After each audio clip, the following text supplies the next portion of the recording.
Dzień dobry, Sława, and welcome. This is going to be another free-falling episode in which I will try to discuss a little concept of revolution that I have thought of. And what I think I have noticed is, and this might even go quite uncritically unevaluated, what I think is happening, and I need to research this far more, but what seems that happens is, when we think of revolution, when we think of grand change or change in attitudes, etc., what we end up seeing is generally this very odd sway. History will often describe the people, the actors, the ideas that became profound, etc. But oftentimes it seems to ignore the very little steps that occurred before these ideas became acceptable. And of course, we all know, most people maybe even think that these ideas became disseminated and argued for and somehow won, but today we're seeing that really feelings seem to trump facts. Feelings seem to trump any sort of rational dialogue. So I don't think it was ever the case that rational dialogue made ideas popular, but rather that something very primitive made ideas popular. Essentially, ideas needed to be wrapped in a sort of very human way of understanding it. And what I mean by human way, I don't mean some sort of extremely primitive ooga, oog, oog, weird ape sound crap, or, touchy, weird stuff. No, I mean symbols. I mean expression. The way we convey things generally is by how we see them represented in reality, or represented abstractly through symbols. Jonathan Pagao is a great channel if you're into symbology and understanding symbology and seeing symbology really in movies, and his analysis of certain pop movies and the way cinematographers frame things, and then studying a bit of cinematography, through YouTube videos and stuff, really helps you understand how the way things are framed in a movie. Of course, everyone knows that framing changes how something is received. Everyone knows the little comic where you have the person running away, and on one side you have the person running away from a knife, and on the other side you have a person being stabbed. What ends up happening is you end up seeing that the way humanity really conveys ideas, that disseminates these ideas, is this primitive symbolic way, or this way in which it is expressed. And you can essentially package ideas in three forms of expression, and that is art, that is symbology, and that is general fashion, the way you generally express yourself on a day-to-day basis. Essentially, let's take, for example, the Sarmatian Polish noble, something, because I'm Polish and I'm quite fascinated by this.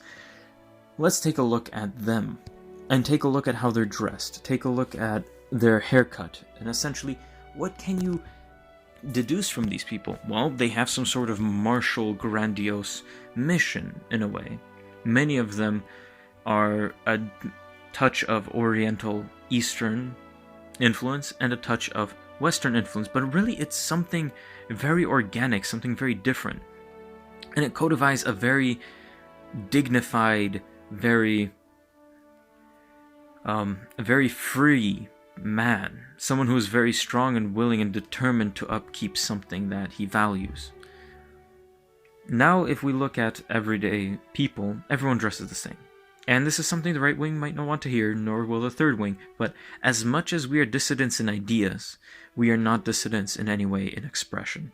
And that is a huge problem. We can look at art as well. When we look at church art, we see what it's conveying. It's conveying something quite deep. It's conveying oftentimes a very Christian, fundamentally Christian message.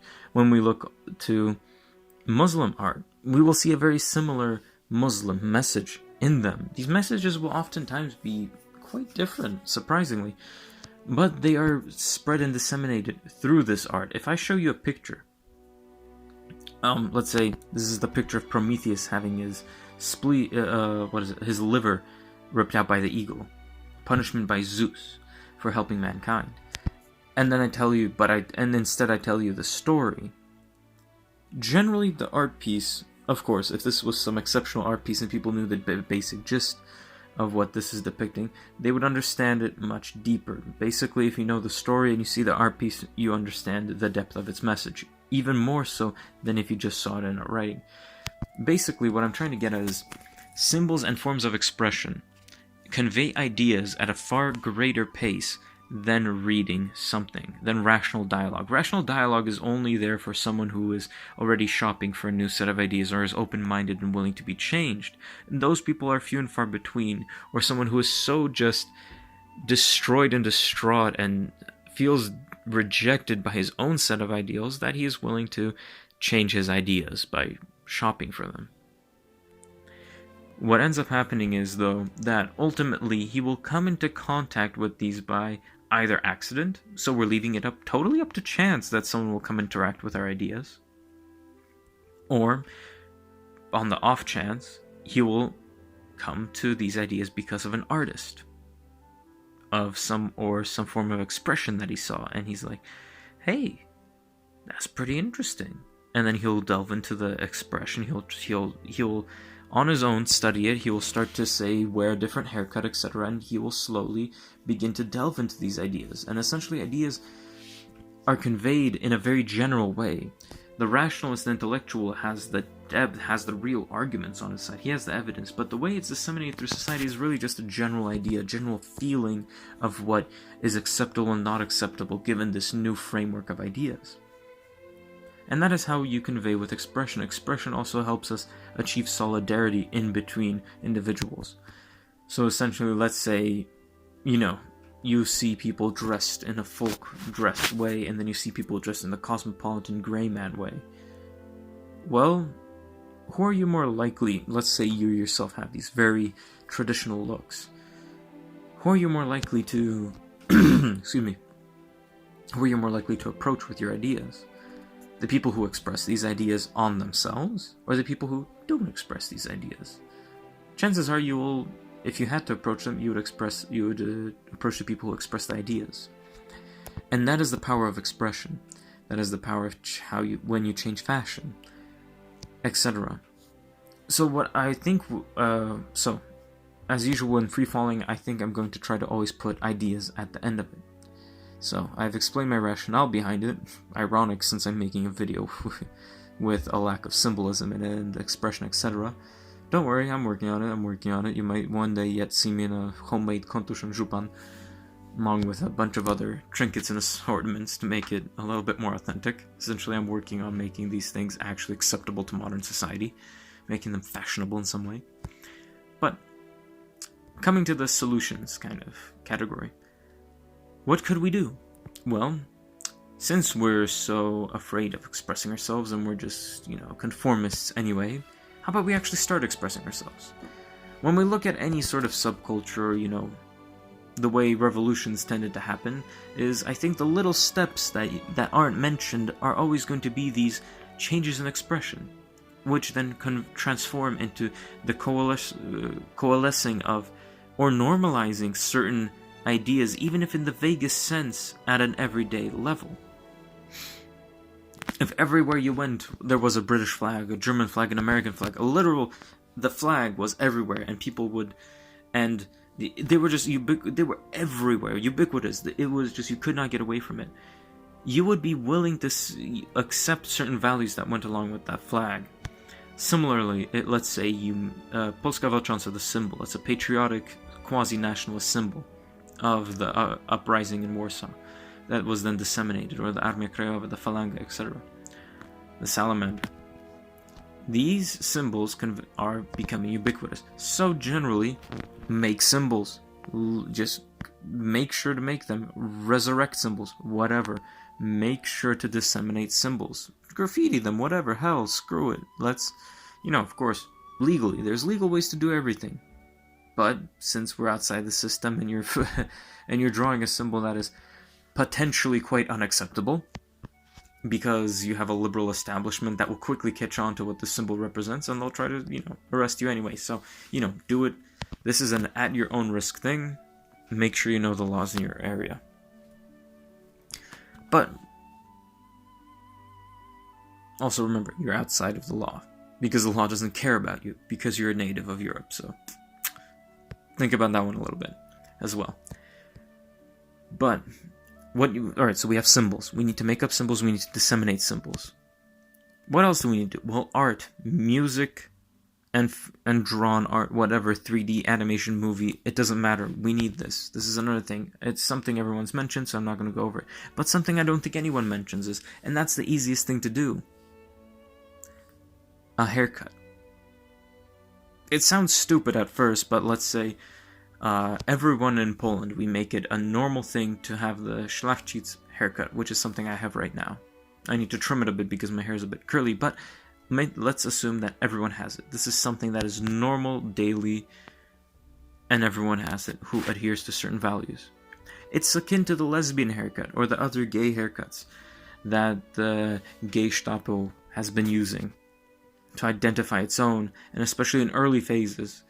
Let's say, look at how they dressed. Look at the coloring they throw into their hair to symbolize them being feminists or something.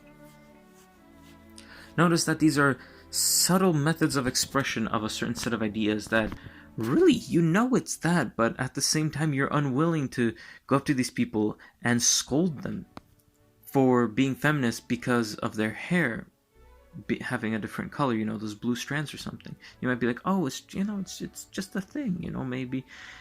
And all of a sudden, feminism rises up out of the ground, and you're like, how the hell did this happen? Well, it was happening before your eyes. You just didn't notice it or didn't do anything about it. Same with, women and pants, for example, etc. These things changed over time, and they changed rapidly, but they changed subtly. These were the small steps, and I think fashion was, and is, the first driving force, because fashion, it's like putting on a uniform. You put on the uniform, you change your mentality. So, it stands to reason that if you change the way you dress, you're going to change the way you function. Try going throughout your whole day in pajamas. Doesn't feel right, does it? Try going to bed in your uniform. Kind of a tough pill to swallow. So, in a way, these uniforms change the things we are ready to do. The way we're ready to interact with the world, etc. Thus, I think it would be appropriate for us to start thinking of ways to change fashion, the way you dress. Because we're, third-wingers and right-wingers, we want to dress in maybe a more traditional way. How about we modernize certain traditional dresses, like I'm working on the modernized jupan and kontusz? Let's think about it. Why not? We can make this work, and if you can change the way you dress, you can effectively change the way and make people adopt this dress, because they'll see, oh, that's pretty cool, man, I want to dress like that. And imagine, a small company, and let's say, for all of a sudden, 40% of women manage to, start dressing in a certain conservative way that's relatively traditional. And this happens over the period of 3 months. This is a domino effect that the left is just not going to be able to stop, and this is actually how they made it through, except they, beat you over the head and constantly have to reinforce their way of dressing. This unwomanly way of, wearing pants and other garbage. So, if we can change the way people dress, they will probably also change the way they express themselves in general, but most importantly, they will also change the way they think. You have two women. One is dressed in some sort of a dress, a relatively conservative, pretty dress, with some folk accents to it. Another is dressed in a dress that is rather tight-fitting and shows off her underwear or something. And another is dressed in, tight-fitting leggings, and you're questioning if she has a bra or not. Which one of these women is most likely to be conservative? Which one of them is most likely to be liberal? Well, chances are the one in the relatively traditional dress. The one who's going to be liberal is going to be the one in the leggings, of course, and then the one who's in the scantily clad dress, chances are she's also quite liberal herself. At least she's partially feminist. And this is where I would like to end the video. We need to change the way we dress, the way we cut our hair, the way we speak, and thus, the way we think will be conveyed to the world, and it will disseminate if we want it to or not. Hell, if I walk out even in a traditional jupan and I make it a normal thing, I will become the spectacle of my local city. And ultimately, people won't be able to, at first they'll think it's a carnival thing, they'll laugh. But eventually they won't be able to laugh anymore because it's something I'm serious about. And it will become normalized, and the ideas that are carried through this way of dress. If all right-wingers dress a certain way, the left will immediately know that if I dress this way, I espouse these ideas. But if it looks good and you want to feel good in it, you will also begin to feel good with the ideas that go along with it. And you will simply convert to these ideas. And this is, I think, the way we can move forward. And I think it's a simple, quite innocent way, and I think it's a safe way. Well, at least for those of us who aren't almost at a race war, like in the United States, you guys are going to have quite a way ahead of you. Yeah. But still, there's always hope. And remember that. Hold on to that hope. There's a better world out there and we can make it better. Sława. Z Bogiem. Have a great day.